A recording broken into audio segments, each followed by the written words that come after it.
La siguiente semana, el día lunes, van a tener su parcial, que va a comprender el parcial, toda la parte de lo que es nefro, uro, hemato. ¿Okay? O sea, hemato hasta lo que alcanzaron a ver con el DALI, que tengo entendido que fueron los temas de hemostasia primaria, secundaria, tiempos de coagulación.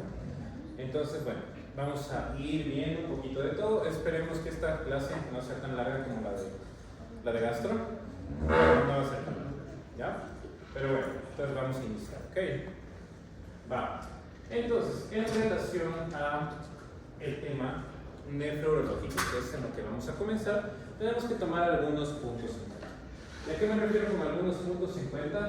Tener en cuenta que hay varios patrones que se asocian dentro de las enfermedades nefrológicas.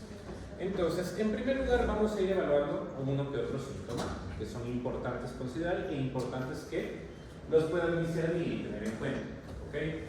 Entonces, básicamente, en primer lugar nos vamos a ir por el dolor de origen nefrológico. Si bien hay varias causas que te pueden producir dolor, me quiero centrar en dos muy particulares, la pielonefritis y la litiasis renal. ¿Por qué me centro en estas bastante? Porque básicamente son diagnósticos que pueden traspolarse, es decir, que muchas veces podemos tenerlos dentro de nuestro mismo diferencial. Pero ¿cuál es lo importante? Buscar justo ciertos particulares que te permiten distinguir una patología de la otra. Entonces, en primer lugar, ¿qué tenemos que tener en cuenta? Sobre todo tengan en cuenta que el dolor de pielonefritis, ¿qué es la pielonefritis? Básicamente hablamos de una infección prácticamente de nuestra cápsula renal, ¿no es cierto? En cambio, una litiasis renal, hablamos de una causa más obstructiva, de un cálculo que se formó en las pirámides y básicamente fue disminuyendo, bajando, etc. Entonces, en primer lugar, el dolor de la pielonefritis es mucho más gradual, es decir, ya te empieza a doler, pero como que el dolor tiene una instalación mucho más, no tan adulta, digamos, es decir, es mucho más tiempo, el dolor se mantiene, sin embargo no llega a ser tan intenso. En cambio, en la litiasis renal hablamos que es un inicio brusco. ¿Cuándo se da el dolor de la litiasis renal? Sobre todo cuando ya existe una obstrucción, y esa obstrucción te lleva a una dilatación prácticamente de, ya sea uno de los uréteres, ya sea una parte de la cápsula.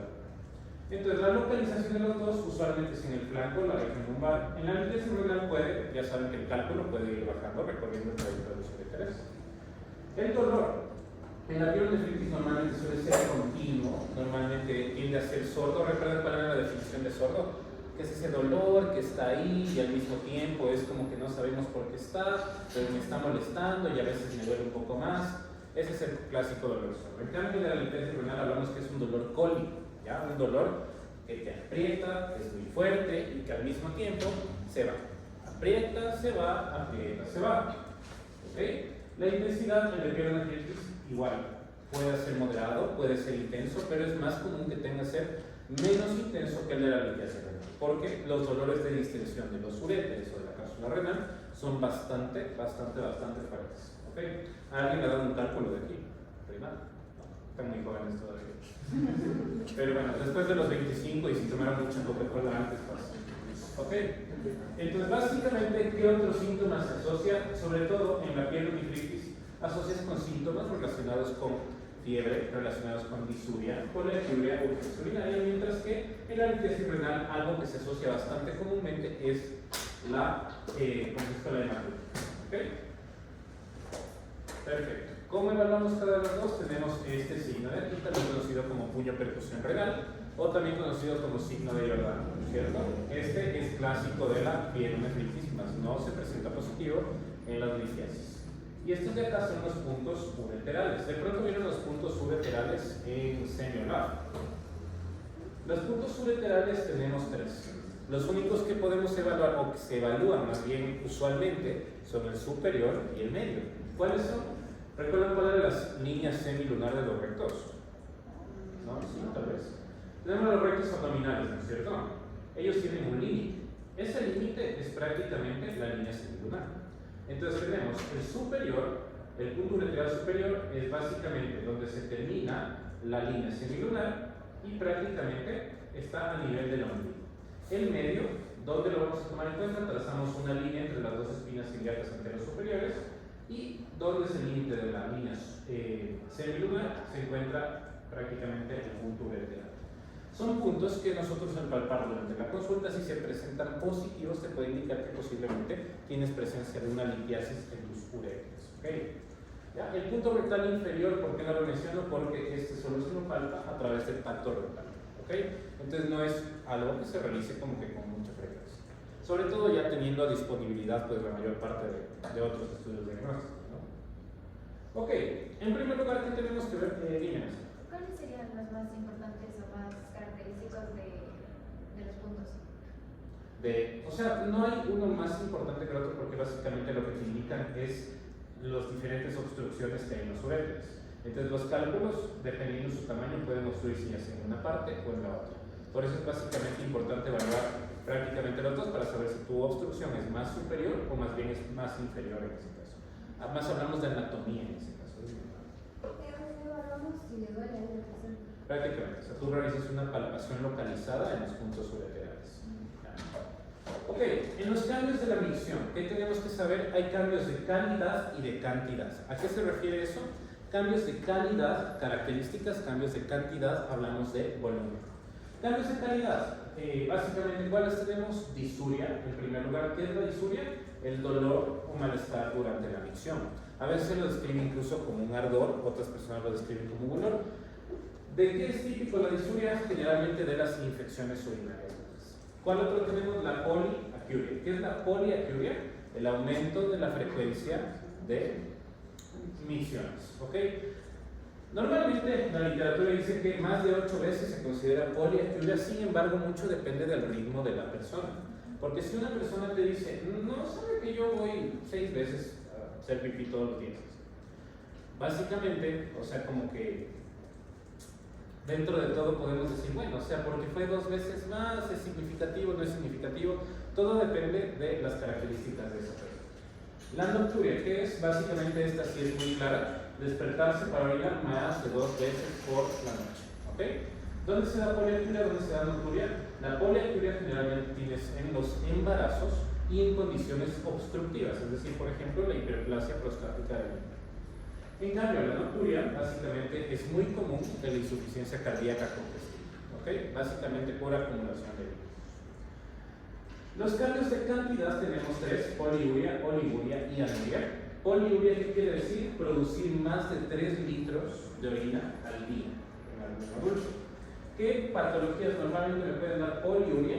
La diabetes mellitus, la diabetes insípida y la polidipsia, que ya vamos a hablar un poco. La oliguria, tenemos 2 definiciones. ¿Ok? La primera es a nivel diario, la segunda es a nivel oral. ¿Por qué hay 2 distinciones? Básicamente, oliguria quiere decir producir menos de 500 ml por día de orina. Pero, básicamente, hay otra medida que es menos de 0.5 ml por kilo por hora. ¿Por qué tendremos la medida por hora? Ustedes cuando tienen un paciente hospitalizado, sobre todo un paciente postquirúrgico, es muy importante medirle la micción. ¿Qué es lo que tiene normalmente un paciente que recién le han operado? ¿Qué tiene conectado? Tiene conectado suero, ¿no es cierto? Tiene conectados analgésicos, tiene conectado un montón de cosas. Entonces la mayor parte hablamos que son líquidos. Entonces tú tienes que ver que ese riñoncito esté funcionando bien. Para eso tienes una medida horaria, para poder justamente cuantificar esa riñón. ¿Ok? Si es que prácticamente tienes una medida oligúrica, puedes considerar que tu paciente de pronto tiene una lesión renal. ¿Ok? Entonces, los casos de los pacientes que se presentan con oliguria, la lesión renal aguda es una de las complicaciones más comunes postquirúrgicas. Entonces, por eso es importante que lo tengamos en cuenta. Y la anuria. Anuria es prácticamente que no estás produciendo nada de orina, ¿no es cierto? La producción es menos de 50 ml por día. Y generalmente, ¿en qué caso se presenta? Lo más común, obstructivo. Y en segundo lugar, que tengas una hipovolemia súper importante. Es decir, en una causa de shock. ¿Okay? Sobre todo hiposvolémicos. ¿Ya? Aprenderás esta tablita, súper importante. Gracias. Otros cambios que tenemos en la orina son estos. ¿Okay? Isostenuria. ¿Qué quiere decir isostenuria? De pronto es un término un poco nuevo. Isostenuria quiere decir la incapacidad de que la orina pueda concentrarse. ¿Okay? Es decir, tenemos una orina prácticamente súper concentrada. En este caso, ¿qué es lo que pasa con la isostenuria? Prácticamente no puedes ni concentrarla ni diluirla. Normalmente, ¿en dónde se presenta esto? En las lesiones renales agudas. Glucosuria, ¿qué querrá decir? Aumento de la glucosa en la orina. ¿Cuál es el valor? Más de 180 miligramos sobre decilitro. Típico caso, patología que te puede dar glucosuria, la diabetes mellitus. Después tenemos la cetonuria, que es la cetonuria cuando tienes cetonas en orina. ¿En qué estados te va a dar cetonas en orina? Cuando tengas una cetoacidosis diabética o en su defecto un estado hiperglicémico hiperosmolar. La proteinuria, ok, aquí hay un cambio de definición que ya lo vamos a ver en un ratito, pero proteinuria quiere decir más de 150 miligramos de proteínas en 24 horas. ¿Qué nos causa físicamente la proteinuria? Una orina que suele ser espumosa, ok. Bacteriuria quiere decir bacterias en la orina, y una bacteriuria significativa son más de 10 a la quinta unidades formadoras de colon. ¿En qué casos? Infecciones del tracto urinario. Hay otro término que es la piuria. ¿Han escuchado de pronto lo que es la piuria? Piuria, en cambio, es leucocitos. ¿Okay? Por eso puedes tener una piuria infecciosa relacionada sobre todo cuando tienes bacteriuria, o puedes tener una piuria estéril cuando tienes una enfermedad inflamatoria. ¿Es cierto? Ya. Otros que me faltan son la hematuria, no hay mayor ciencia, presencia de eritrocitos en la orina, la hemoglobinuria, hemoglobina en la orina, y la mioglobinuria, mioglobina en la orina.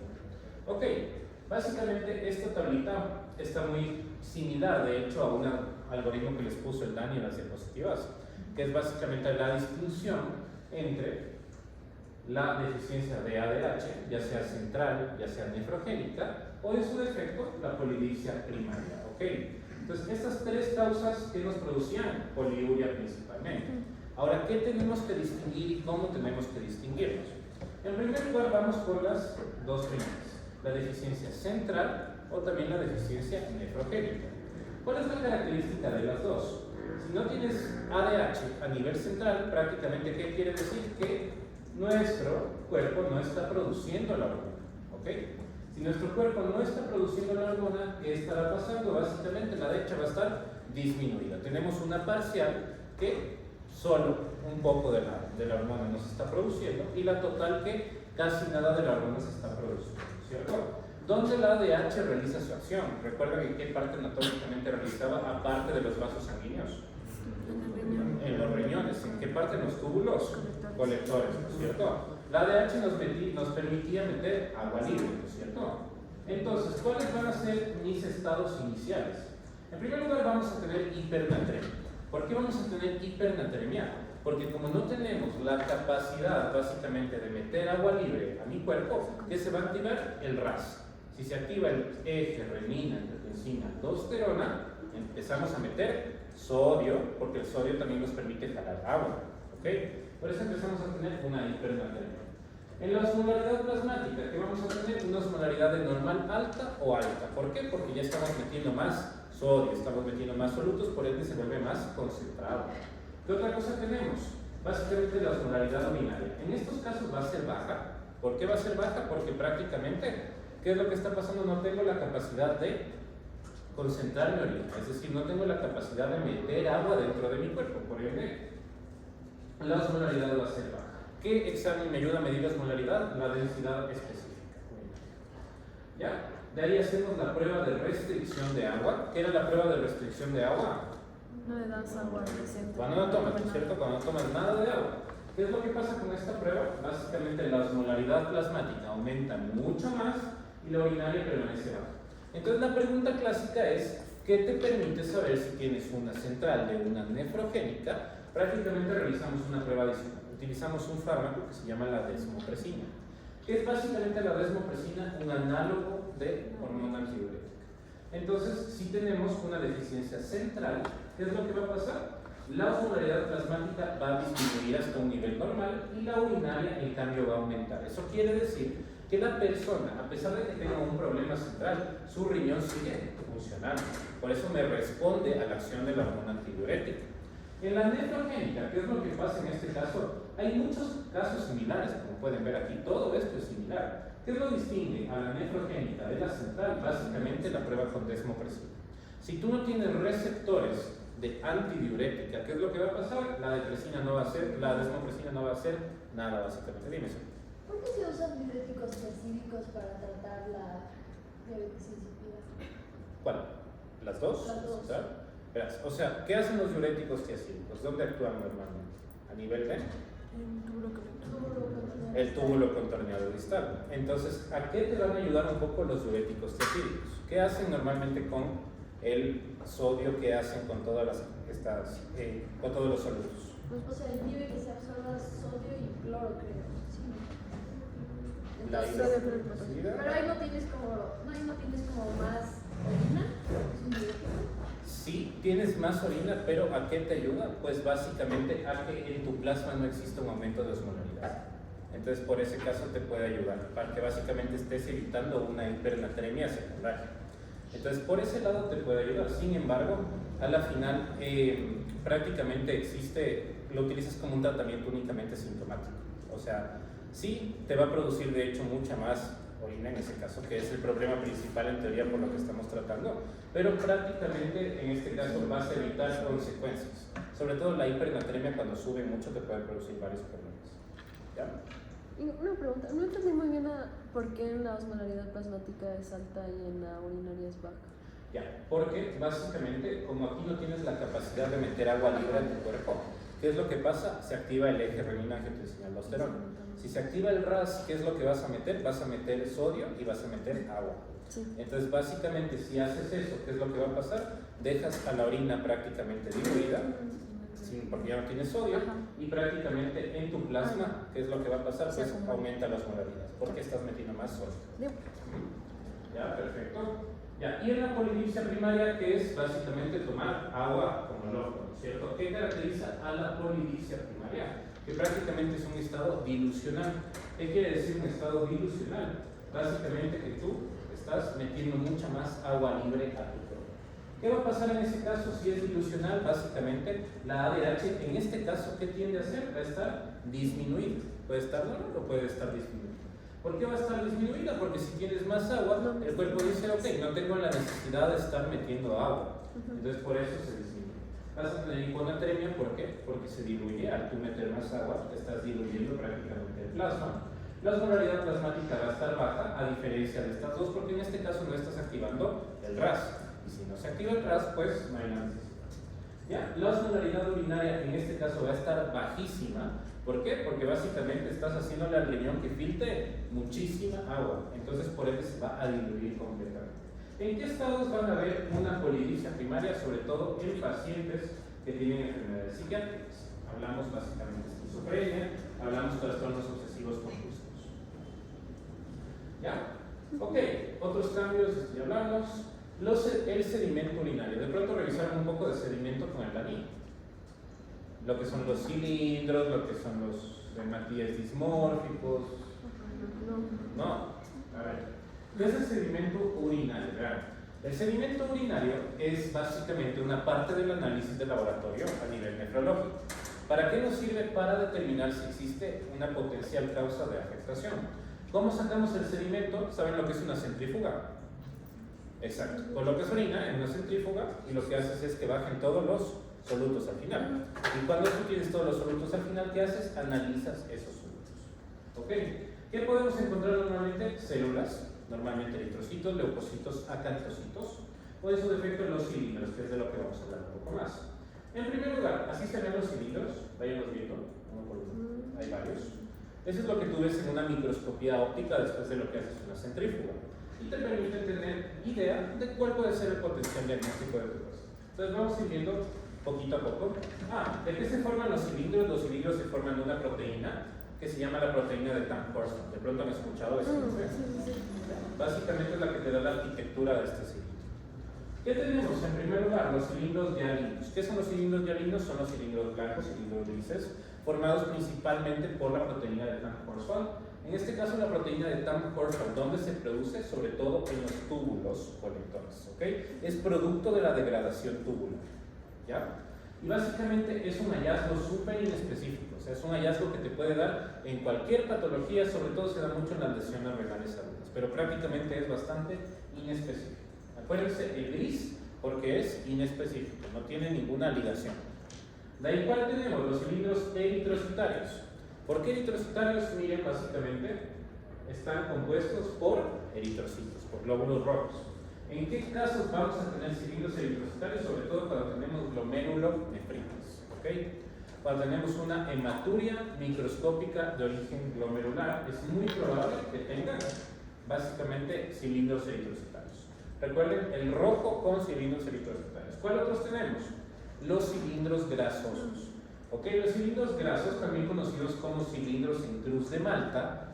La cruz de Malta ya les vemos a lo que es. Básicamente se ven en qué patología, en el síndrome nefrótico. Recuerden que el síndrome nefrótico tiene hiperlipidemia. Por ende, estás botando grasas como loco. Entonces, aquí puedes ver básicamente la cruz de Malta. Son estos los cilindros grasos. Miren, esto. Entonces, clásico de síndrome nefrótico. ¿Qué otro tenemos? Los cilindros de hemoglobina. ¿Cuáles son los cilindros de hemoglobina? Básicamente estos que son anaranjados. ¿Ok? ¿En qué patología vamos a tener cilindros de hemoglobina? Para no hacerles largo el cuento, en hemólisis. Sobre todo cuando tienen algún tipo de hemólisis, es muy común que les dé esto. La hemólisis, ¿qué tipo de bilirrubina te aumenta? La bilirrubina indirecta. ¿Ok? Entonces, por eso, si te aumenta la bilirrubina indirecta, tiendes a producir esos cilindros. Los cilindros serosos y los cilindros anchos, básicamente, ¿en qué patología sueles tener? Prácticamente cuando tienes estasis renal. ¿Qué creen que quiere decir estasis renal? Cuando el líquido del riñón no está fluyendo, cuando el líquido no está circulando. ¿Ok? Entonces, en este caso, puedes ver cualquiera de estos. Y estos de aquí, los granulares, los marrón lodo, ¿por qué tienen un color azulito? Van a ver que algunos tienen un color azul. ¿Por qué tienen un color azul estas tablas? Porque básicamente estas patologías se asocian con un daño túbulo intersticial. ¿Ok? Entonces, básicamente, cualquiera de estos, el daño puede ser o en los túbulos o en el intersticio. ¿Ok? ¿Recuerdan lo que era el mesangio? Básicamente era como esa pega que tenía el riñón por dentro, ¿cierto? Entonces, los cilindros granulares son los más típicos. ¿En qué casos se ubican? ¿En qué casos se da? En las necrosis tubulares agudas. ¿Ok? Cuando los túbulos contorneados o básicamente los túbulos colectores dejan de recibir sangre. Los cilindros marrón lodo, ¿en qué caso se da? Necrosis tubular aguda. Igual, miren. Granulares, marrón lodo. ¿Ok? Los epitelioles tubulares y los leucocitarios, igual. Sobre todo en glomerulonefritis. Y los leucocitarios normalmente están cuando tienes una pielonefritis.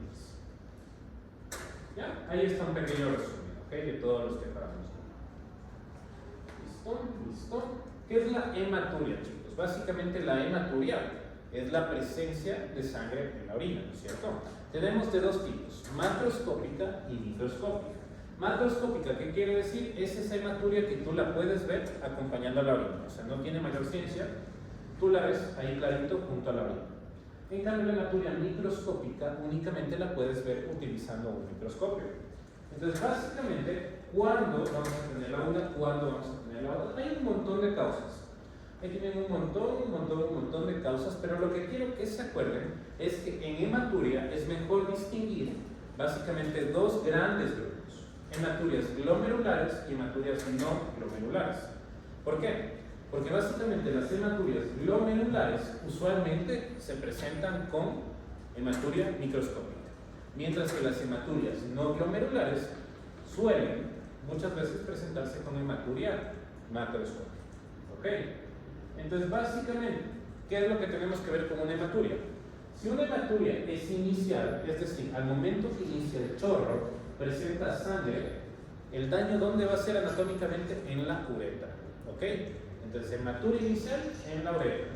Hematuria terminal, es decir, al momento que se está terminando de realizar la micción, tienes un poco de sangrado, el daño ¿en dónde va a ser? En el área del trígono. ¿Qué es el área del trígono?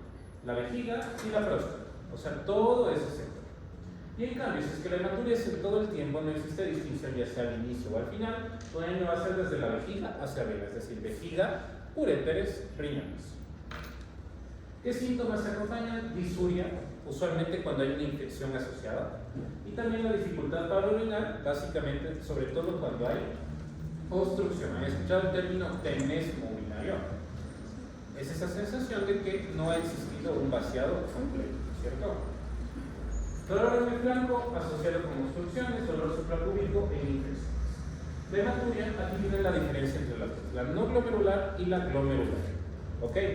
La no glomerular, ¿por qué se caracteriza? Porque es de hematuria grande, de sangrado fuerte que podemos ver normalmente, de que se acompaña de eritrocitos isomórficos. ¿Qué quiere decir eso? Eritrocitos que no han sufrido un cambio, eritrocitos que están completamente bien. ¿Ya? No hay cilindros, no hay ¿cómo es esto? No hay proteinuria, y básicamente en la hematuria no glomerular los coágulos pueden estar presentes, sobre todo cuando hablamos de un daño a nivel de la vía urinaria. En cambio, la hematuria glomerular, básicamente, ¿de qué se acompaña? Prácticamente de acantocitos, que eran los acantocitos eritrocitos dismórficos. ¿Por qué pasa esto? Porque imagínense que el daño ocurre en la membrana basal glomerular, básicamente el glomérulo. Si el daño ocurre dentro del glomérulo, ¿qué es lo que va a pasar? Ese eritrocito se mete a través de la cápsula de Bowman. Si el eritrocito se mete a través de la cápsula de Bowman, ¿qué es lo que va a pasar? Prácticamente en todo el trayecto de la nefrona, el pana se va deshidratando. Si es que este se va deshidratando, ¿qué es lo que va a pasar? Va a adoptar una forma súper extraña, ¿cierto? ¿Cuáles serán los eritrocitos dismórficos?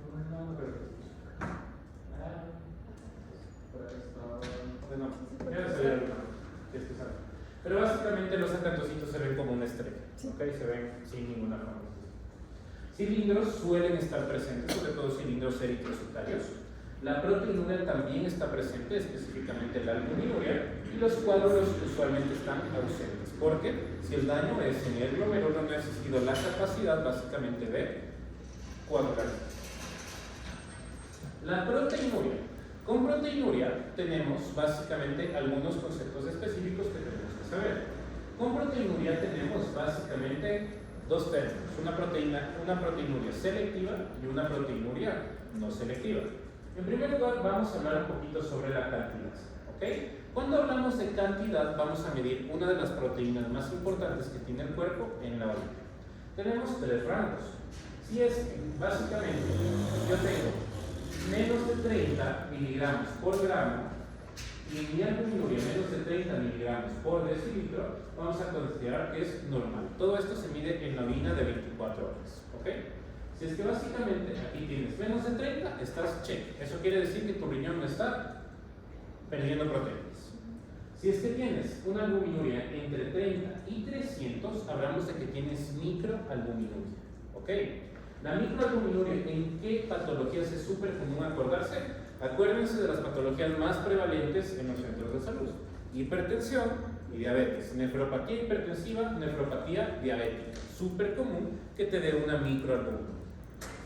Y la albuminuria severamente elevada, o también conocida como macroalbuminuria, llamamos cuando tenemos más de 300 miligramos sobre decilitro. ¿Ok? Entonces, en este caso, ¿cuándo vamos a tener esto? Cuando tengamos un síndrome nefrótico. ¿Ok? Básicamente, hace un ratito vimos que proteinuria quería decir más de 550 gramos de proteína al día. ¿Por qué decía esto? ¿Por qué decía más de 150 miligramos? Y aquí estamos cambiando valores. ¿Qué se les ocurre? ¿Por qué la definición me dice proteinuria más de 150 miligramos sobre decilitro al día? ¿Y por qué aquí básicamente me dice, ok, vamos a utilizar la luz? Tal vez que la albumina, o sea, como tal, es una de las proteínas más extensas en el cuerpo, pero cuando hablamos de albuminuria, solo te centras en la albúmina, pero pueden haber otras proteínas. Excelente. Proteinuria Sí, es un conjunto. Muy bien, justamente va por ahí. Cuando hablamos de proteinuria, no solo hablamos de albúmina, hablamos de todas las proteínas presentes en el cuerpo. ¿Qué proteínas tenemos? Lipoproteínas, proteínas transportadoras, tenemos glucoproteínas, tenemos un montón, ¿no es cierto? Entonces, por eso en proteinuria hablamos de más de 150 miligramos. ¿Cuál es el valor que utilizamos? La albúmina, porque es la más común que tenemos en nuestro cuerpo. ¿Ya? Entonces, de acuerdo al origen, tienen de dos tipos: glomerular y tubular. La glomerular se divide en selectiva y no selectiva. ¿Cuál es la diferencia entre las dos? Selectiva únicamente se refiere a que el daño ha ocurrido en la membrana basal glomerular. ¿A qué me refiero esto? Que la membrana basal glomerular únicamente ha perdido su capacidad de electronegatividad. ¿Recuerdan qué era la electronegatividad? Esa capacidad que tenía la MBG de repeler las proteínas. Si es que ha perdido esa capacidad, ¿qué es lo único que se va a filtrar en este caso? La albúmina. Entonces, en este caso, básicamente, ¿qué enfermedades te pueden dar? Enfermedad de cambios mínimos, nefropatía por inmunoglobulina A. En cambio, en la no selectiva, ya la membrana vascular está rota completamente. En este caso, ¿qué es lo que pasa? Todo tipo de proteínas empieza a salir. Si sale todo tipo de proteínas, empiezan los cambios que se pueden dar en el síndrome nefrótico. ¿Ya? Yo sé que ya vieron un poco de fisiopato renal, entonces ya cachan más o menos el tema de qué cambios se puede dar en un síndrome nefrótico, ¿no es cierto? Ya. Tubulares, básicamente, ¿a qué refiere esto? Prácticamente que el daño ocurre en cualquiera de los túbulos.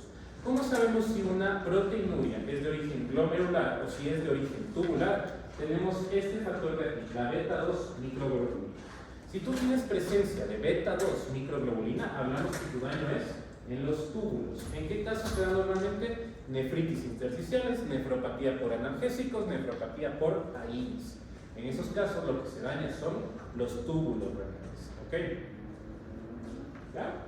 De ahí tenemos mixtas, prerrenales y postrenales. Básicamente mixtas quiere decir enfermedades que afectan tanto a glomérulos como a túbulos. ¿En qué casos? Insuficiencias renales crónicas. Prerrenales, básicamente, ¿qué quiere decir? Que existe fuera del riñón un aumento de producción de proteínas. ¿En qué patología quiero que se acuerden aquí? El mieloma múltiple. ¿Han escuchado lo que es el mieloma múltiple alguna vez? Ahorita que están en hemato. Aún no. Sí, no, tal vez. Ya. El mieloma múltiple es una patología de la sangre, es una patología hematológica que se caracteriza por producir en grandes cantidades inmunoproteínas. ¿Ok? Produce en tan grandes cantidades IgG, IgM, todo tipo de inmunoproteínas que básicamente esas inmunoproteínas se terminan filtrando por el riñón. Esas inmunoproteínas filtradas se llaman cadenas ligeras, también conocidas como proteínas de Bence-Jones. ¿Okay? Muy específico de mieloma múltiple. ¿Okay? Ahorita que van a revisar, pues, la hemoglobinuria y la mioglobinuria también aparecen en este espectro. ¿Cuándo vas a tener hemoglobinuria? Cuando tengas hemólisis. ¿Cuándo vas a tener mioglobinuria? Cuando tengas rhabdomiólisis. ¿Qué era la rhabdomiólisis? Cuando los músculos sufrían entraban, cuando los apretaban y los pobres se rompían, ¿no es cierto? Por ende le miraban mioglobina. Y postrenales sobre todo tienen básicamente todas las que hablamos hace un rato. ¿Ya? El edema de origen renal. De pronto, cuando han escuchado, cuando han hablado de edema, han hablado de los mecanismos fisiopáticos que producen el edema. No sé si en fisiopato renal vieron lo que era la producción de underfill y de overfill del edema del riñón. ¿Sí? A ver, vamos a hacer una explicación súper rápida, ¿ya? A ver, el edema de origen renal tiene dos mecanismos para producirse. El primero es underfill, el segundo es overfill. ¿Qué quiere decir eso? Underfill es infrallenado. Overfill quiere decir sobrellenado. ¿Por qué se da esto? Imagínense que en el mecanismo de underfill, el gran problema que tienes es que prácticamente tienes una condición que te produce hipoalbuminemia o proteinuria. Si tienes proteinuria y tienes hipoalbuminemia, ¿qué es lo que va a pasar? Tu plasma se queda sin proteínas. Si tu plasma se queda sin proteínas, tienes básicamente disminución de la presión oncótica. ¿Ok? Como tienes presión oncótica disminuida, ¿qué es lo que va a pasar? El líquido que se encuentra en el plasma, ¿qué dice? Chuta, ¿sabes qué? Aquí estamos muy diluidos y el intersticio está súper concentrado. Por ósmosis, ¿qué tengo que hacer? Salir. El líquido va a empezar a salir hacia el intersticio. ¿Ok? Entonces el líquido sale hacia el intersticio. ¿Y qué es lo que pasa si tu líquido se pierde en el intersticio? Básicamente pierdes volumen en tus vasos sanguíneos, es decir, generas una condición de hipovolemia. Si generas una condición de hipovolemia, ¿qué es lo que va a hacer tu riñón? Decir, chuta, no tengo suficiente agua. ¿Qué tengo que activar? El sistema renina, angiotensina, aldosterona. Entonces, si el riñón activa el RAS, ¿qué es lo que va a hacer? Meter líquido y también va a meter sodio. Entonces, en este caso, terminas generando ¿qué cosa? Más edema. Porque prácticamente tú sigues diluido, sigues sin presión oncótica y solo sigues metiendo líquido, porque básicamente tu riñón dice, tengo menos volumen, necesito compensar, esa es mi función. ¿Se entiende ese mecanismo? Ya, por eso se llama infrallenado o underfill, porque básicamente el riñón está detectando que no tiene suficiente agua, no tiene suficiente volumen. El otro mecanismo se llama el overfill. ¿Qué es el overfill? Básicamente, aquí no hay un problema con la presión oncótica. Aquí lo que pasa es que el riñón empieza a retener mucha agua y empieza a retener mucho sodio. Entonces, en este caso, ¿qué es lo que va a pasar? Tanto el volumen intersticial como el volumen plasmático van a estar aumentados, porque tu riñón dice, no, tengo que seguir metiendo y seguir metiendo y seguir metiendo. O sea, el riñón está funcionando mal. En el mecanismo de underfill, ¿cuál va a ser mi mayor protagonista? El síndrome nefrótico. En el caso del overfill, ¿cuál va a ser mi mayor protagonista? La enfermedad renal crónica. ¿Ok? Entonces, ahí tenemos los grados de edema. Revisen esta tablita. Tenemos dos tipos de edema, ¿no es cierto? El edema con fobia y el edema sin fobia. Ya vamos a hablar un poco. Estos son los mecanismos fisiopatológicos que producen edema. ¿Ya? ¿A qué quiero llegar con esto? Básicamente a esta tablita de aquí. En primer lugar, ¿qué tenemos que evaluar? Un edema unilateral. Luego vamos a hablar del edema bilateral, porque saben que el edema tiene un montón de causas. Hablamos de la renal, que es la que más nos importa ahorita, pero vamos a hacer un breve repaso. Entonces, el edema unilateral tenemos de dos tipos, no doloroso y doloroso. En el caso del no doloroso, ¿qué tenemos que evaluar? ¿En qué momento está apareciendo? ¿Okay? Si es que apareció durante el nacimiento, durante la infancia, vamos a considerar que nuestro paciente tiene una enfermedad de Milroy. ¿Han escuchado lo que es una enfermedad de Milroy? Para comentarlo, una enfermedad de Milroy es un desarrollo incompleto de los vasos linfáticos. Entonces, ¿qué es lo que tienes? Acumulación de linfa en tu intersticio. Miren, así se ve. ¿Ya? Si es que tienes en cambio un edema bilateral no doloroso que apareció en épocas posteriores de la vida, es posiblemente que tengas una filariasis. ¿Recuerdan que era la filariasis en micro? Ese parásito que se metía prácticamente por acá y que producía una obstrucción linfática. Si el edema bilateral es doloroso, ¿en qué vamos a pensar? Sobre todo en condiciones mecánicas que nos estén produciendo este dolor. En primer lugar, si es que solo involucra el primer dedo del pie y se acompaña de una masa en el mismo, que también se conoce como tofo, vamos a decir que este paciente muy posiblemente tiene gota. ¿Ok?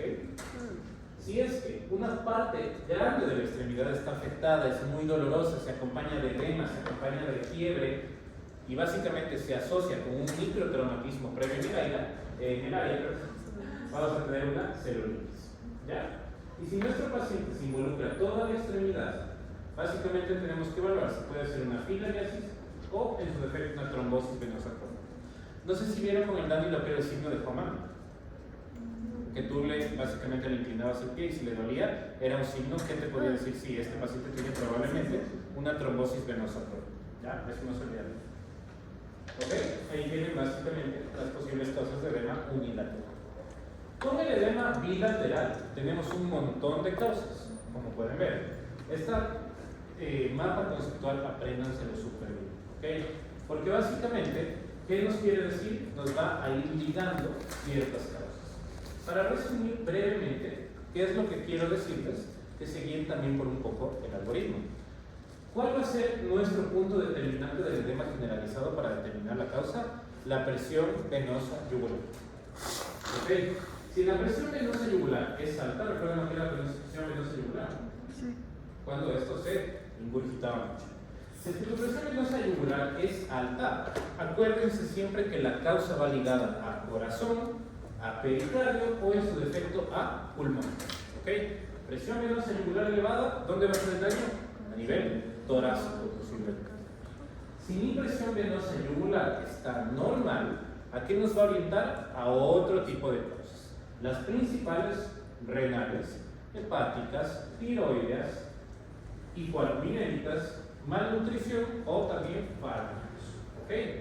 Entonces, básicamente, los edemas bilaterales, como les digo, se evalúa mucho la presión venosa yugular. Y según eso vas determinando las potenciales causas. Por ejemplo, si te digo que tu paciente, aparte de tener la presión venosa yugular alta, tiene estertores pulmonares, tiene hepatomegalia, muy posiblemente hablamos que tu paciente tiene una insuficiencia cardíaca global, derecha e izquierda. Pero si te digo que tu paciente solo tiene únicamente la presión venosa yugular normal, pero está completamente hinchado y aparentemente le hicieron un examen microscópico de orina, el cual dice que tiene un aumento de proteínas, probablemente la causa cuál sea, nefrológica, es decir, hablamos de una causa muy posible ligada a un síndrome nefrológico, ¿ya? Entonces, eso para no hacerles muy largo el cuento, ¿ya? Revisen, pero básicamente que tengan esos conceptos súper claros, ¿ya? La incontinencia urinaria, tenemos muchísimos tipos de incontinencia urinaria. ¿Qué quiere decir incontinencia urinaria? La capacidad o la incapacidad de no poder sostener o retener la orina, ¿no es cierto? ¿Cuáles tenemos? Básicamente tenemos algunos tipos. ¿Cuál quiero que se centre súper bien en su estudio? La de esfuerzo, la de urgencia y la de rebosamiento. ¿Ok? Esas tres son súper importantes. ¿Por qué? ¿Cuál es la de esfuerzo? Básicamente la de esfuerzo tiene algunas causas, pero para que lo tengan súper claro, es aquella que se asocia cuando hay un aumento de la presión intraabdominal, cuando hay un aumento de la presión intrapélvica, que es lo que produce básicamente que mi vejiga prácticamente se desvase la orina, es decir, que la orina salga sin ningún problema. ¿Cuándo vamos a tener esto? Cuando el uréter es supermóvil, la uretra es supermóvil. Segundo lugar, cuando el esfínter está deficiente, es decir, como que no puede sostener adecuadamente la orina. ¿Cuál es el típico caso de un esfínter ineficiente en este caso? Paciente con edad avanzada, ¿ok? Paciente diabético, paciente con un trauma pélvico, ¿ok? La presión abdominal aumenta y eso hace que prácticamente los mecanismos de contención de la orina no nos funcionen para que ésta pueda mantenerse dentro de la vejiga. La incontinencia de urgencia. ¿A qué se refiere con la incontinencia de urgencia? Un tipo de incontinencia que se asocia mucho con la poliaquiuria, es decir, estar orinando todo el tiempo. ¿Por qué se nos da normalmente este tipo de incontinencia? Básicamente porque tienes trastornos que están aumentando o el peristaltismo vesical o en su defecto están irritando prácticamente todo lo que es la submucosa de la vejiga o de los uretros, la uretra, perdón. Entonces, en este caso, ¿en qué casos lo vamos a ver? Sobre todo cuando se asocian con infecciones, ¿ok? Infecciones clásicas, cistitis, clásicas, uretritis, normalmente se acompañan de una incontinencia de urgencia. ¿Por qué? Porque básicamente hablamos de un estado proinflamatorio que está afectando la parte neurógena de la orina. ¿Ya? Mixta y total se refiere a que prácticamente es una incontinencia que es tanto por estrés como por urgencia. ¿Cuál es el típico caso? ¿Qué es esto de aquí? ¿Qué creen que es esto de acá? Que está así como negro. Ya, sí, es una cesárea, pero ¿qué creen que se está produciendo ahí? ¿Por qué creen que está amarillo esto? Infección. Verán, esto de aquí se llama una fístula vesicocutánea. ¿Qué es una fístula vesicocutánea? Una comunicación entre la vejiga con la piel.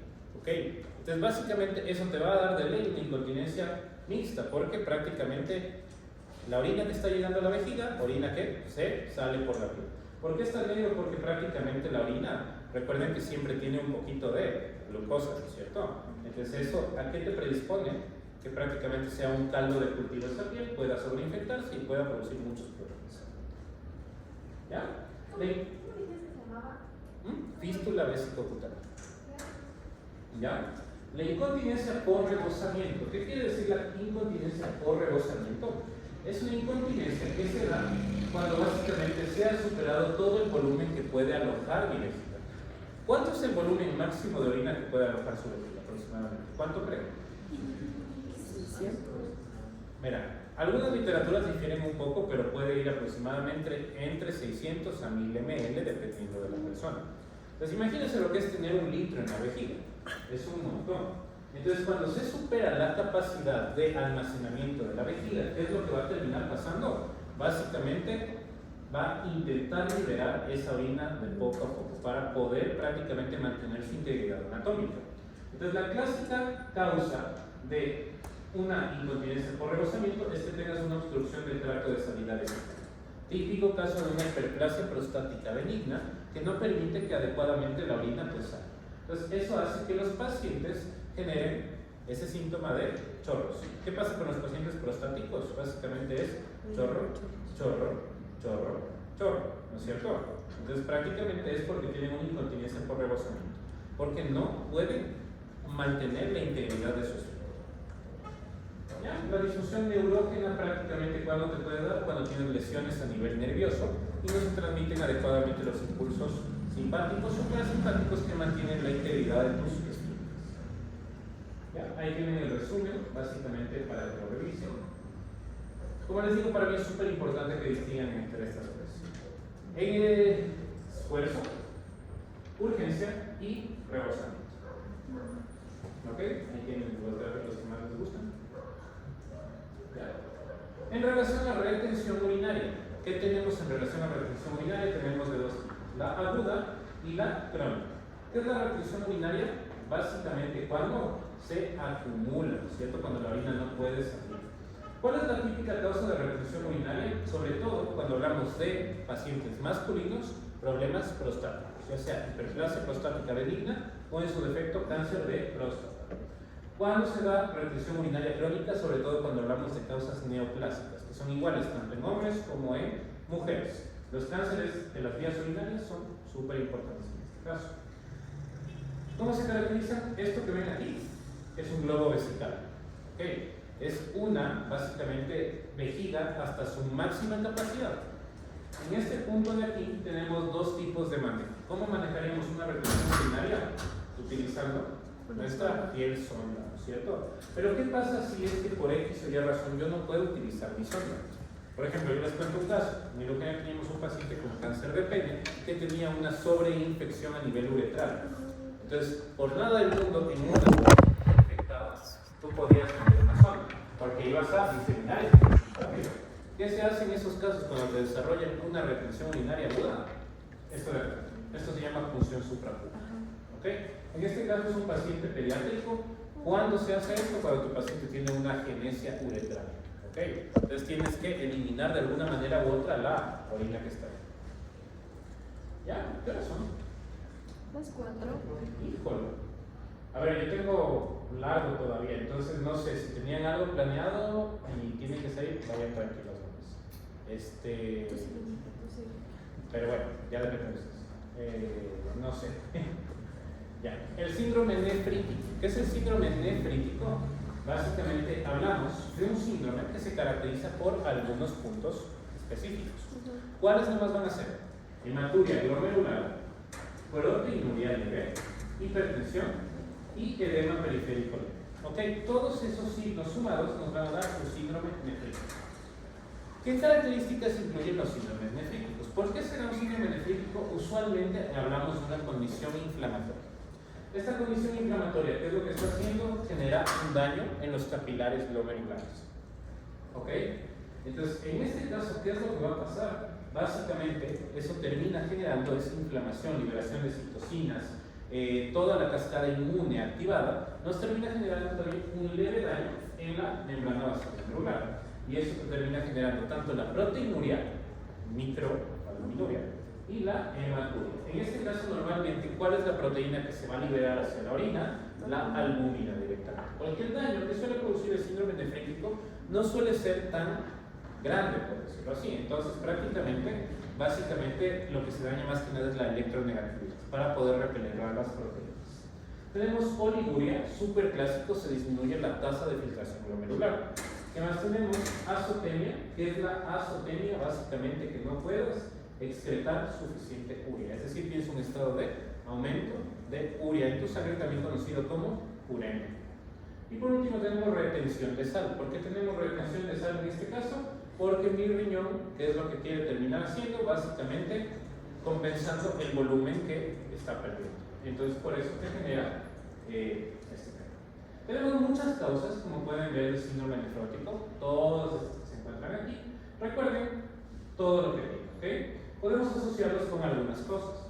Por ejemplo, tenemos infecciosos, asociados con inmunocomplejos, asociados con defectos en el colágeno y asociados con otros casos. ¿Ya? Para eso tenemos este algoritmo de aquí.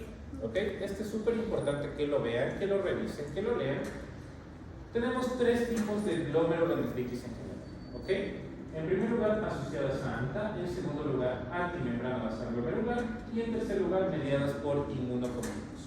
De todas estas, básicamente, recuerden una muy importante que es la glomerulonefritis post-estreptococcus.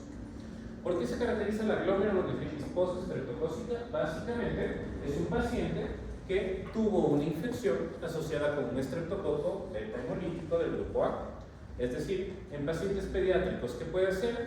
Sobre todo pacientes que han tenido un impétigo, que han tenido faringitis, que han tenido erisipelas, que han tenido amigdalitis, todo ese tipo de pacientes, si es que no han tenido prácticamente una resolución del problema inmune en su cuerpo adecuada, en aproximadamente 6 semanas, algunos dicen antes de 1 a 3, otros dicen de 2 a 4, pero generalmente en 6 semanas puedes llegar a presentar síntomas de una glomerulonefritis postestreptocócica, que básicamente es un síndrome nefrótico. ¿Con qué nomás se presentaba el síndrome nefrótico? Hipertensión, oliguria, hematuria microscópica. ¿Qué más me está pasando? ¿Qué más me está faltando?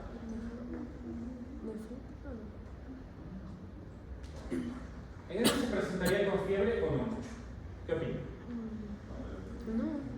No, ¿verdad? Porque esto ya es un daño que es posterior, o sea, es una reacción prácticamente de hipersensibilidad tipo 3. Es decir, estamos hablando que en este caso el problema inmunitario viene mucho después, ¿no es cierto? No es como una alergia que ya te pusiste al gato y el pobre gato te fuiste alérgico y de la nada te produjo todos los síntomas.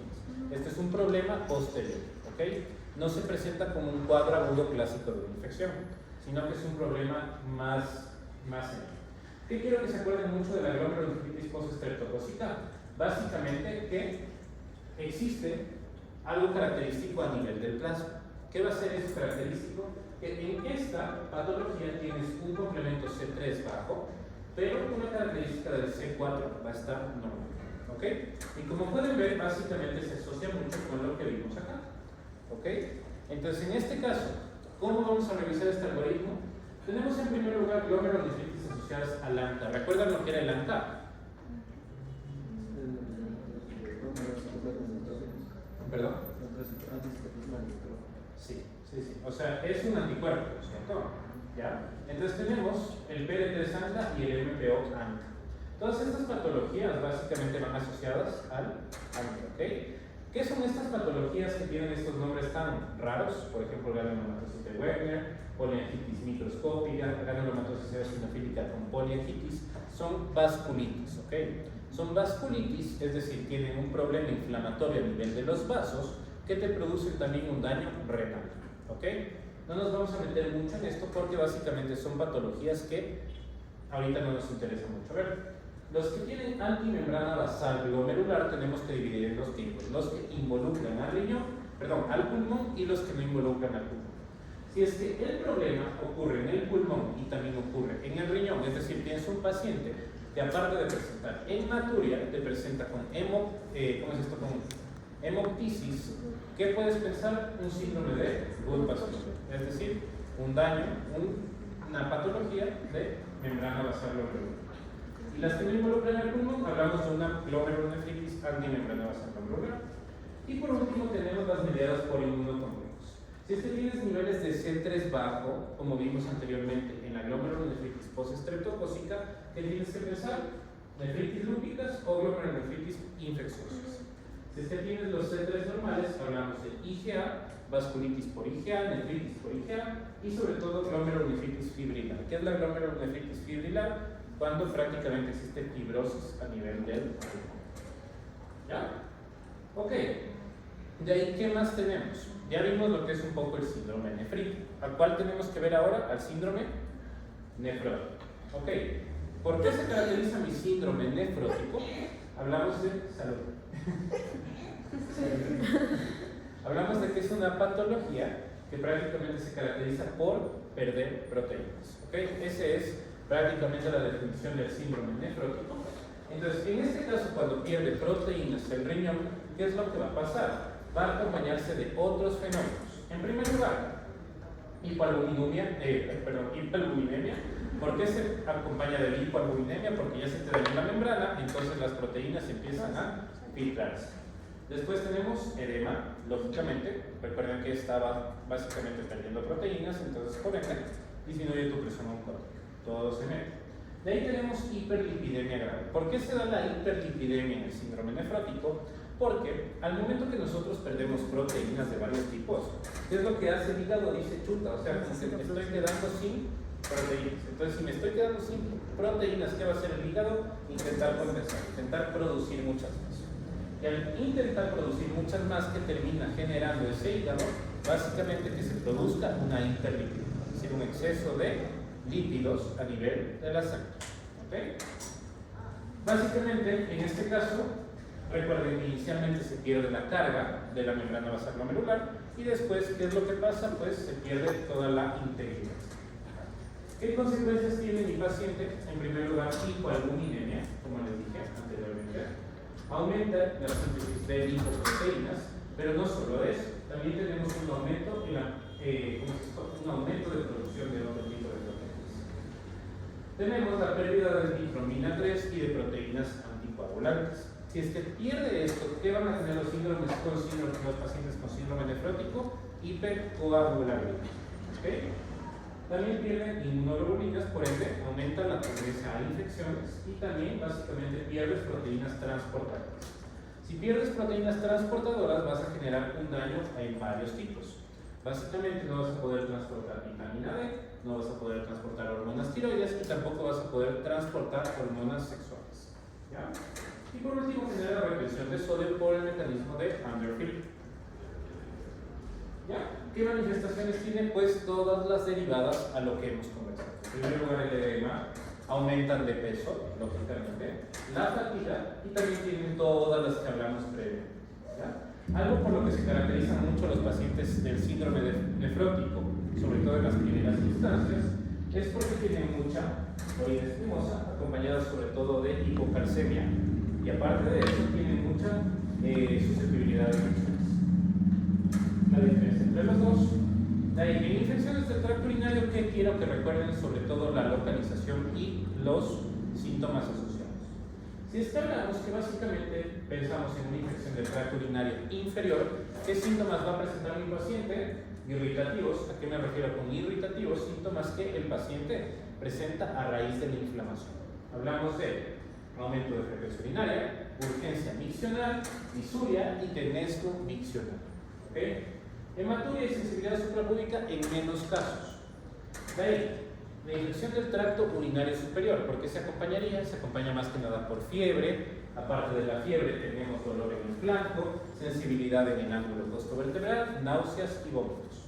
¿Han escuchado lo que es la enfermedad pélvica inflamatoria alguna vez? Es una... ¿Por qué se causa la enfermedad pélvica inflamatoria usualmente? Una infección ascendente desde el... Sí, muy bien. Pero ¿cuáles son las bacterias que más comúnmente te producen? O sea, digámoslo así.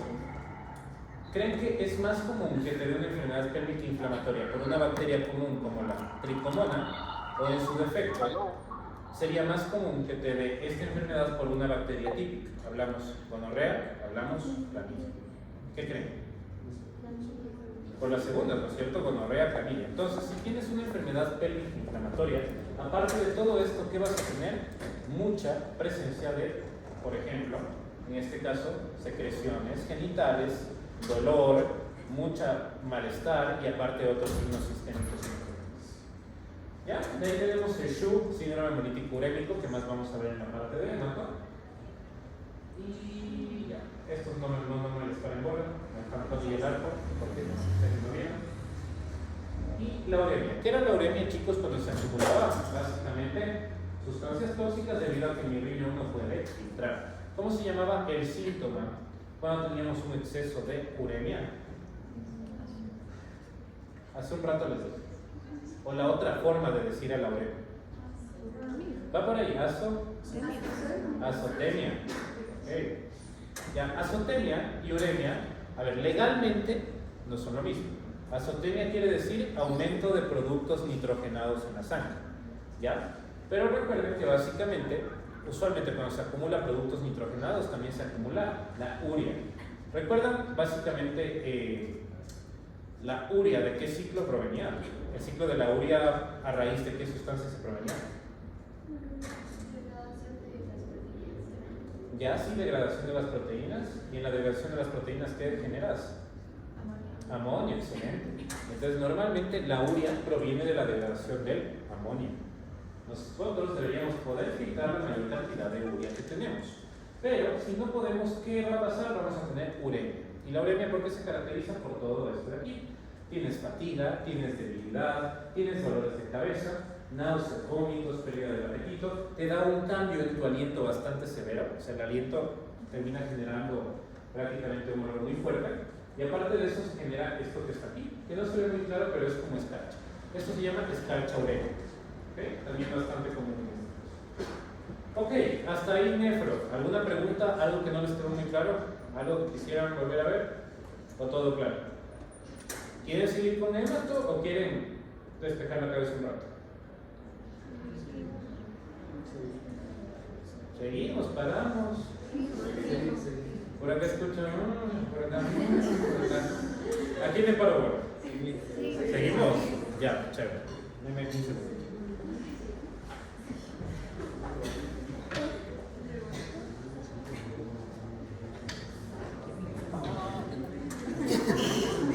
Ya, ok. Vamos.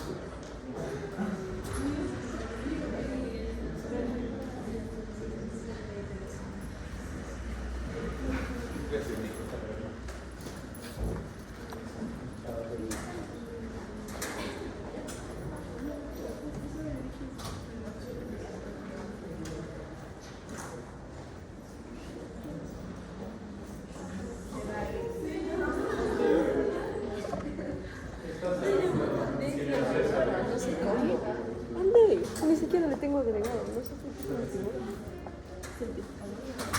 ¿Ya? ¿Podemos seguir? Sí. Va.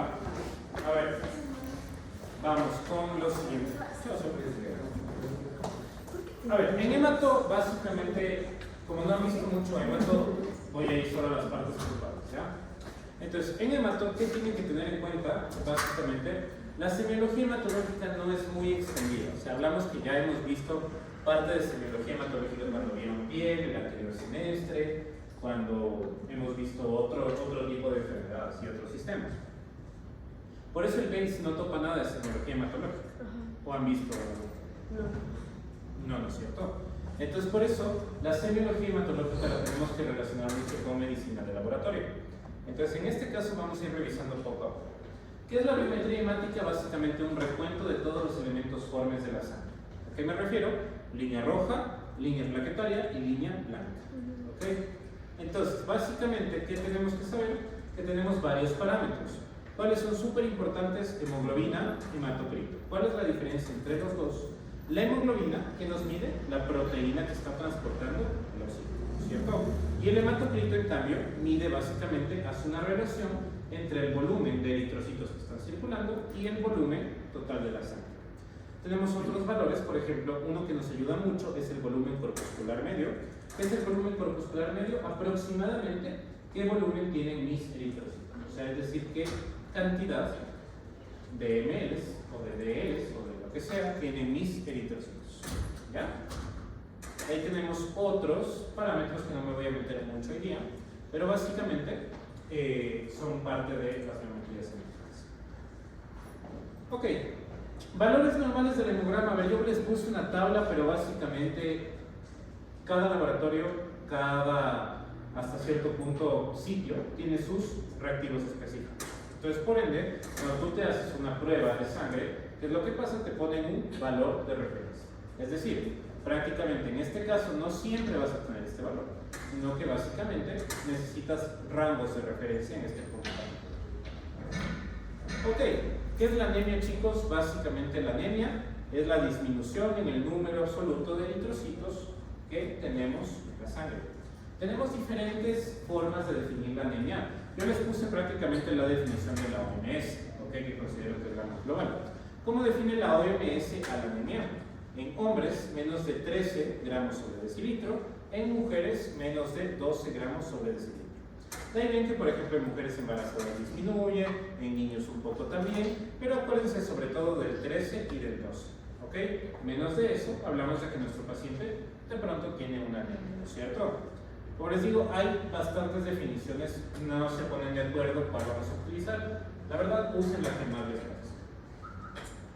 ¿Ya? ¿Cómo clasificamos a la anemia? Tenemos algunas formas. En primer lugar, tenemos que aprender la clasificación por severidad. ¿Qué es la clasificación por severidad? Básicamente si mi anemia es leve, si mi anemia es moderada o si mi anemia es grave. ¿Okay? Entonces, en cualquiera de estos tres puntos en particular, voy a ir hasta cierto punto tomando valores de referencia diferentes. La anemia leve se caracteriza porque, básicamente, tienes un nivel de hemoglobina entre 10 hasta 11 miligramos sobre decilitro. De hecho, va de 10 hasta 12, de 10 hasta 13, dependiendo si estás analizando un hombre o una mujer. Esto es una anemia leve, casi nunca se presenta con síntomas, súper raro. Los pacientes se sienten un poquito más cansados, ¿ok? La anemia moderada, ¿por qué se caracteriza? Porque va desde 7 gramos sobre decilitro hasta aproximadamente 10, ¿ok? En este caso les puse 10.9, fue un error mío, entonces generalmente va hasta 10. En este caso ya tienes más características sintomáticas, que ya vamos a ver un poquito. Y en el caso de la anemia grave, prácticamente tienes un nivel de hemoglobina menor a 7. No para envolver lo que dice 7 a 8, es menor a 7. En estos casos ya tienes síntomas muy fuertes, síntomas muy marcados. ¿Ya? De ahí tenemos básicamente la clasificación morfológica de las anemias.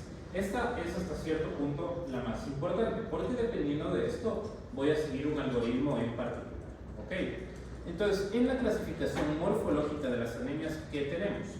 ¿Qué valor vamos a usar? El volumen corpuscular medio. ¿Cuáles son los valores del corpuscular medio? Tienes menos de 80, entre 80 y 100 y mayor a 100. Menos de 80 conocemos como anemias microcíticas. Entre 80 y 100, anemias normocíticas. Y entre mayor a 100, anemias macrocíticas. ¿Ok? Cada una tiene básicamente sus respectivas causas, pero usualmente la fisiopatología suele ser muy similar. Por ejemplo, en las anemias microcíticas, ¿cuál suele ser la causa? Una producción insuficiente de hemoglobina. ¿Ok? En ese caso tenemos varios tipos. Por ejemplo, la más común de todas, la anemia ferropriática, es decir, anemia por deficiencia de hierro. Otra que tenemos, la anemia normocítica, tenemos las más comunes, son las anemias hemolíticas. ¿Qué quiere decir anemias hemolíticas? Que se están rompiendo los eritrocitos. Y si se rompen los eritrocitos, ¿qué es lo que va a pasar? Básicamente disminuye el volumen de tus elementos formes de la sangre. Y por último tenemos las anemias macrocíticas. ¿Por qué se caracterizan las anemias macrocíticas? Porque ha existido una maduración insuficiente del núcleo de la célula. Entonces, en este caso, ¿qué es lo que va a pasar? El citoplasma crece. ¿En qué casos vamos a ver anemias macrocíticas? Sobre todo cuando tenemos deficiencias vitamínicas, o también podemos verla en otras causas. Por ejemplo, en las hepatomegalias y en el hipotiroidismo. ¿Ok? Entonces, en este caso, hay un punto que básicamente el Dani me parece que les dio clase, que es el tema de la hemólisis. Yo no voy a tocar mucho ese tema porque me parece que las demos del Dani está súper bueno. Pero que quiero hacerles un poquito de énfasis, básicamente, que cuando tú analizas una anemia es súper importante ver el número de reticulocitos. ¿Ok? Porque si ves el número de reticulocitos te puede ligar mucho mejor a una causa en primer lugar. Entonces, si tienes reticulocitos absolutos disminuidos, hablamos de que tienes que analizarle posteriormente de la morfología del eritrocito. Es decir, analizas el volumen corpuscular medio y defines dos tipos: la hiporregenerativa, normocítica, normocrónica, o la hipomadurativa. Todas las hiporregenerativas, ¿qué quiere decir? Que básicamente son anemias que no se está regenerando mis glóbulos rojos. ¿En qué caso se va a dar mucho esto? En la aplasia medular. ¿Qué es la aplasia medular? Cuando la médula prácticamente no está generando, no puede seguir produciendo glóbulos rojos.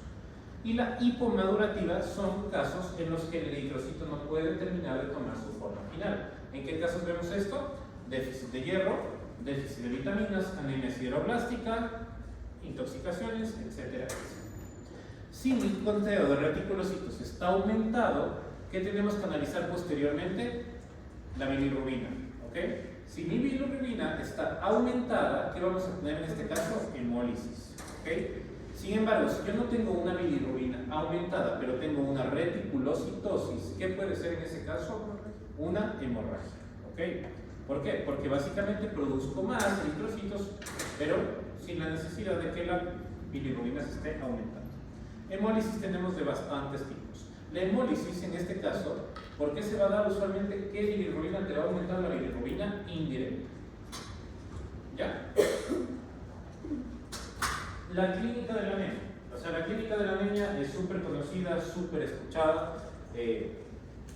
Para hacerles un breve repaso, o sea, ¿qué tienen que saber? Normalmente, ¿cómo se presentan los pacientes? Asintomáticos. Si es que no están asintomáticos, ¿qué problemas generan? En primer lugar, palidez. Hay veces que tienen disnea, hay veces que tienen fatiga muy frecuente, se sienten súper cansados, se sienten sin ganas de nada, etcétera, etcétera, etcétera. De ahí hay características específicas según el tipo de anemia que tengas. ¿Okay? Por ejemplo, en las anemias ferropénicas, ¿qué vas a tener? Básicamente tienes pica. ¿Qué es la pica? El deseo incontrolable de comer cosas que usualmente no podemos comer. ¿A qué me refiero con eso? Hielo, tierra, metales, etcétera, etcétera, etcétera. Es un mecanismo que tiene el cuerpo para básicamente intentar hasta cierto punto compensar la pérdida de hierro. Es un poco raro, es un esbozo evolutivo. Es decir, eso hacen los animales normalmente cuando necesitan aumentar sus fuentes de hierro sistémicas. ¿Okay? ¿Qué más tenemos? Tenemos las uñas quebradizas. Recuerda que eran las uñas de Terry. ¿Ya? ¿Qué más tenemos? La quelitis angular y la glositis atrófica. Tu lengua se vuelve una pelota. La anemia megaloblástica. ¿Por qué se acompaña mucho la anemia megaloblástica? Sobre todo por sangrado de mucosas, parestesias, ataxia, entre otras cosas. Es decir, ya hay un compromiso neurológico en ciertos casos. La hemólisis. ¿Por qué se acompaña? Ictericia, sí o sí. Vas a tener ictericia muy probablemente, dolor en flanco y vas a tener coluria. ¿Okay? ¿Qué era la coluria? Cuando la orina tenía apariencia de té oscuro. Signos de hemorragia, básicamente todos los relacionados con la disminución de la tensión arterial, aumento de la frecuencia cardíaca, todo lo que es el cuerpo para compensar. Y estado hiperdinámico. ¿Qué quiere decir un estado hiperdinámico? Cuando nuestro cuerpo intenta compensar una pérdida. Por ejemplo, tienes una taquicardia, se activa el sistema nervioso simpático, el corazón está a todo dar, etcétera, etcétera, etcétera. Y en ciertas formas graves ya se acompaña de hepatosplenomegalia u otros síntomas. Ahí tienen todo el algoritmo de anemias, básicamente las causas más comunes. Ya, no me voy a meter una por una, les voy a hacer énfasis en particulares. Okay. Entonces, verán, en primer lugar, la anemia por deficiencia de hierro, ya la hablamos. ¿Qué tienen que saber de la deficiencia de hierro? Que normalmente tienes una anemia microcítica que se acompaña con disminución de la ferritina. ¿Okay? Eso te da una anemia por deficiencia de hierro. ¿Cómo llega un paciente con deficiencia de hierro a tu consulta? Típico paciente que ha estado con síntomas de pica, que ha estado fatigado, que ha estado cansado, que está pálido, etcétera, etcétera, etcétera. ¿Ok?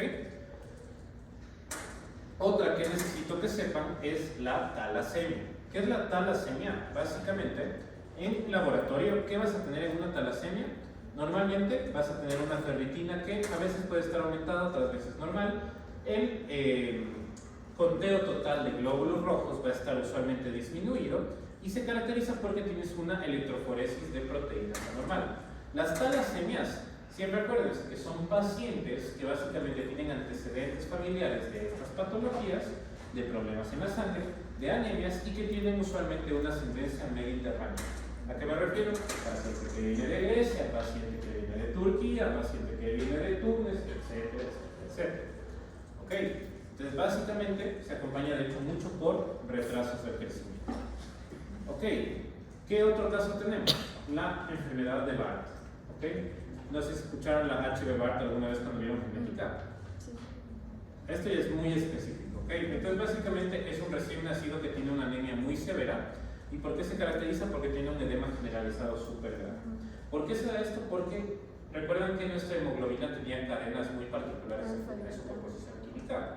Normalmente los que tienen HB Barth básicamente tienen una mutación de esas cadenas. Entonces prácticamente ellos degeneran toda la función que tiene nuestra hemoglobina normal. Los que tienen HB Barth básicamente tienen un aumento súper grande de la hemoglobina fetal. ¿Qué otra tenemos? La sideroblástica. ¿Ok? La anemia sideroblástica, ¿por qué te va a dar? Es un paciente usualmente que tiene antecedentes de alcoholismo, deficiencia de vitamina B6. ¿Recuerdan cuál era la vitamina B6? ¿El nombre? ¿Cómo? La vitamina B6, básicamente, la deficiencia que te da es la anemia sideroblástica. ¿Cómo sabes si tiene una anemia sideroblástica? Básicamente, tu paciente tiene básicamente en su frotis sanguíneo, tiene un pintado basofílico, es decir, como que sus eritrocitos tienen así puntitos azules como que bastante definidos. ¿Y cuándo ves eso también? En las anemias por plomo. Las anemias por plomo, ¿por qué se caracteriza? Básicamente, usualmente paciente que ha vivido en una casa pintada hace muchísimos años, que prácticamente hablamos que las pinturas antes contenían mucho plomo, entonces eso es un mecanismo de contaminación. ¿Okay? La intoxicación por plomo se llega a manifestar como anemia, en este caso. ¿Ok? Eso con anemias microcíticas. Con anemias, ¿cómo es esto? Con anemias normocíticas, las que quiero que recuerden, la anemia por la enfermedad renal crónica. Recuerden que el riñón produce eritropoyetina. Si es que el riñón deja de funcionar, deja de producir eritropoyetina. Luego tenemos la aplásica, que prácticamente la médula no me deja de servir completamente. Normalmente, ¿por qué se da? Antecedentes de cierto uso de fármacos, también hepatitis virales y también uso de quimioterapia. La pérdida de sangre también nos va a dar, por supuesto, una anemia normocítica. ¿Por qué se caracteriza la pérdida de sangre? A diferencia de la hemólisis, que la pérdida de sangre no se acompaña del aumento de la bilirrubina en este caso. A diferencia de la hemólisis, que tiene un aumento de esta, ¿no es cierto? Y por último, las macrocíticas, es decir, más de 100 mSv. ¿Por qué se caracterizan? Básicamente tenemos de dos tipos. Si es que es macrocítica pura o si es megaloblástica. ¿Qué quiere decir la diferencia entre macrocítica y megaloblástica? Macrocítica quiere decir que el eritrocito está únicamente más grande. Megaloblástica, ¿qué quiere decir? Que los precursores eritrocitarios se están viendo y se están produciendo dentro de la sangre. Es decir, recuerden que nosotros teníamos reticulocitos. Cuando los reticulocitos crecen en tamaño, también se los conoce como megaloblastos. ¿Ok? Entonces, en la macrocítica megaloblástica, ¿qué patologías tenemos? Deficiencia de ácido fólico y vitamina B2. Si es que solo es macrocítica, ¿qué patología quiero que piensen mucho? Alcohol, reticulocitosis y también hipotiroidismo. ¿Okay? Las anemias megaloblásticas, ¿cómo distingues entre una, ¿cómo es esto? Por ácido fólico o en su defecto por deficiencia de cobalamina, es decir, deficiencia de vitamina B12? Tienes un parámetro de laboratorio que se llama el ácido metilmalónico. ¿Okay? Si el ácido metilmalónico está alterado, más probablemente tu problema sea deficiencia de B12. ¿En qué pacientes vamos a ver mucho anemias macrocíticas megaloblásticas? Pacientes vegetarianos, ¿ok? Veganos completos, no vegetarianos. ¿Ya? Ok, ahí para que lo revisar. Todo esto son patrones de laboratorio. No necesito que revisen mucho esto. Únicamente acuérdense las características semiológicas de las que estamos hablando. ¿Ya? La anemia de Diamond-Blackfan, vi que el Dani les puse en una diapo, por eso como que básicamente voy a hacer un poco de énfasis. ¿Qué es el síndrome de Diamond-Blackfan? Básicamente, ustedes en sus eritrocitos tienen prácticamente una capita que los está cubriendo. Esa capita que está cubriendo a mis eritrocitos, ¿recuerdan cómo se llama?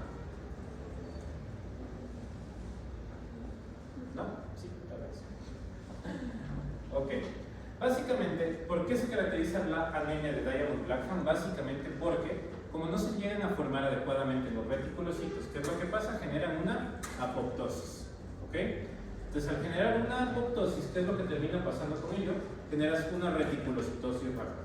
¿Por qué se caracterizan estos pacientes? Sobre todo en esta imagen, tenemos la característica típica de este tipo de anemia.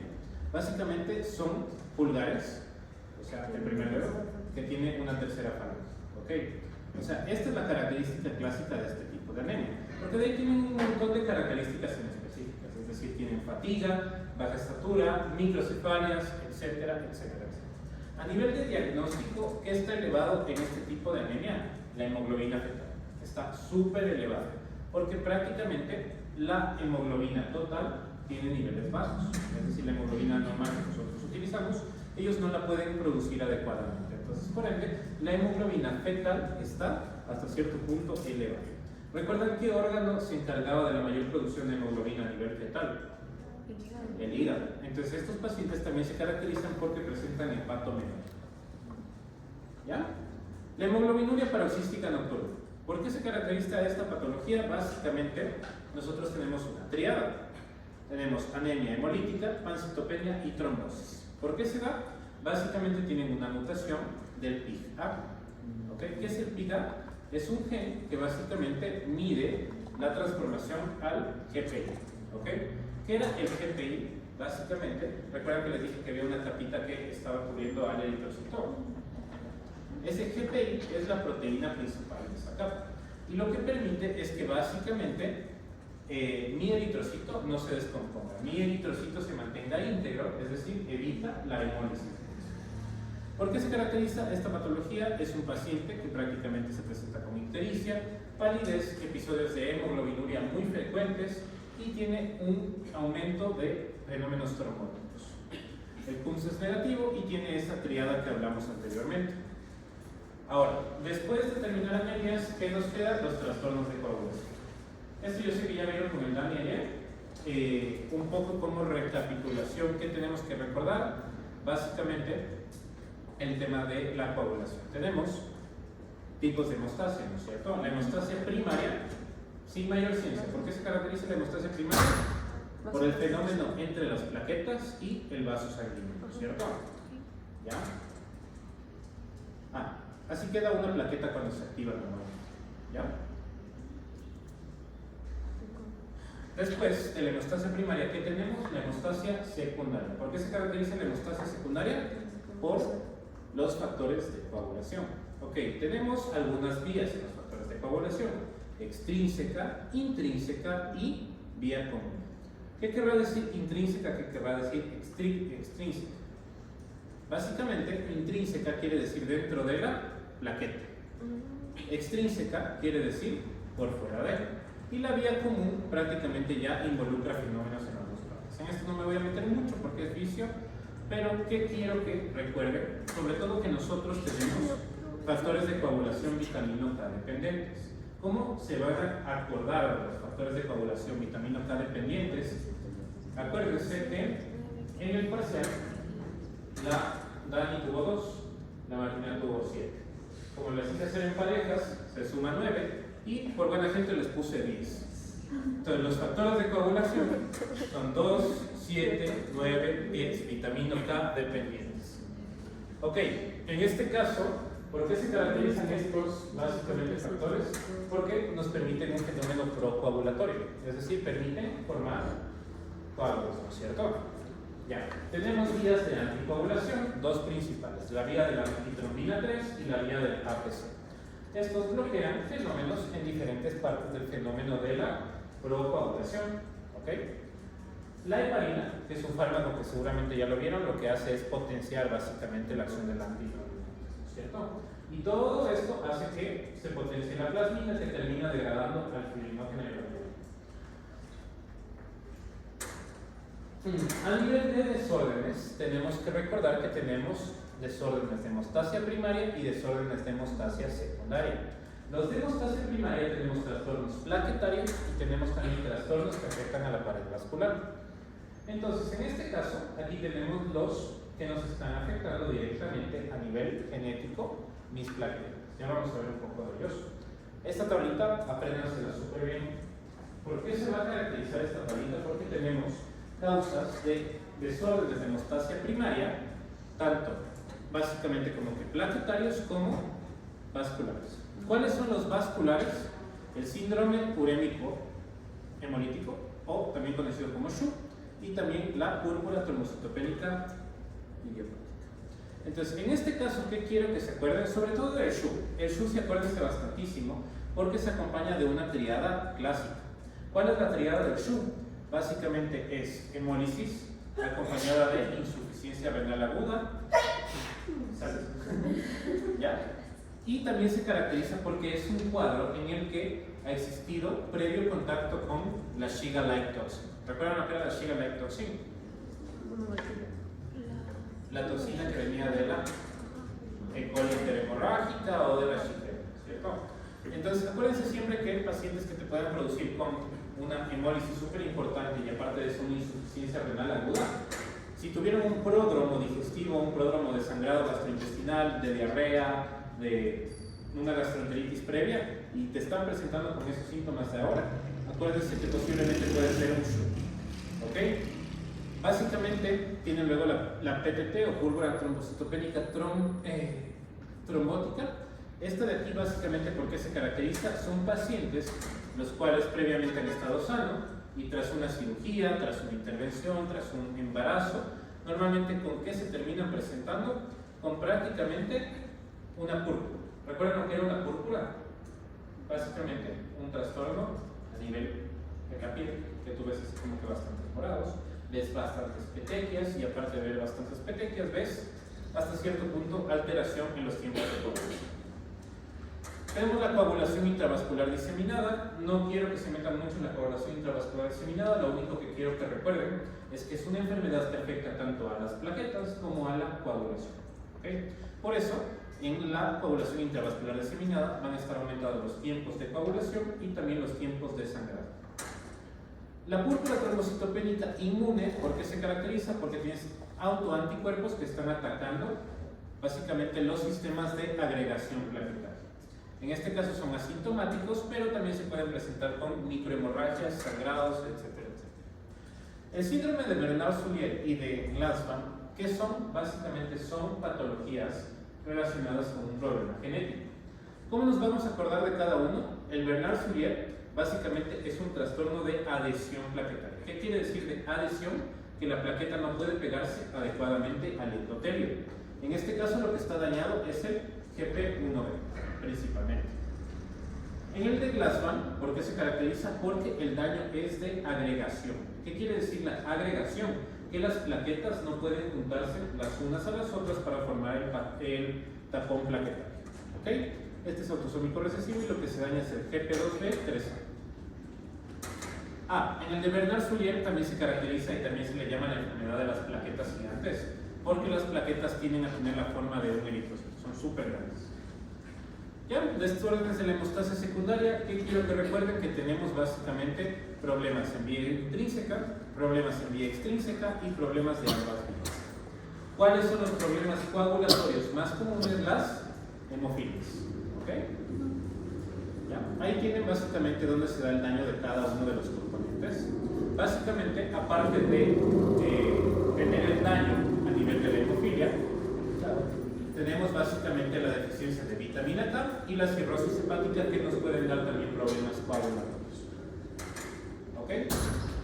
Ahí esta tablita básicamente necesito que se la sepan al derecho y al revés, porque es una tablita que nos dice cuál va a ser la clínica de cada uno de estos trastornos, ya sea por hemostasia primaria o en su defecto por hemostasia secundaria.